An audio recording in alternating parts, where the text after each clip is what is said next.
Hey everybody, Aaron Blaise here, and I am really excited to announce to you our next live event.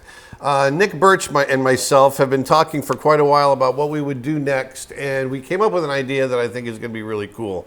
I want to get together with my good friend Chuck Williams, who you may have seen on our website, has a couple of courses on story and writing story and pitching.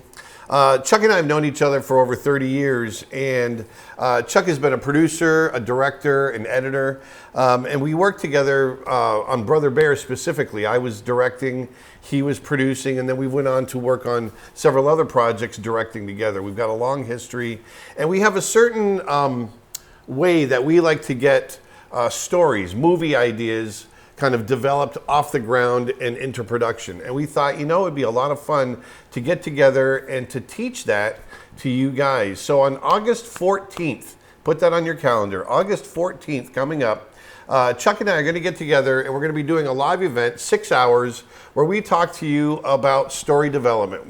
We talk about script development. We talk about getting an idea off the ground. We talk about characters, thematic notions, all that sort of thing. How to pitch to an executive. We're going to be talking about a lot of different things on how to get films, animated movies off the ground and into production. This is going to be our own experiences that we want to put on to you. So it's going to be a lot of fun. We've got a lot of history doing this. And so once again, it's August 14th. Put that on your calendar. Go on over to creatureartteacher.com/live for more information. I'm really excited about it. I can't wait to see you. So go out, put some beauty back into the world, and we'll talk to you later. Thanks.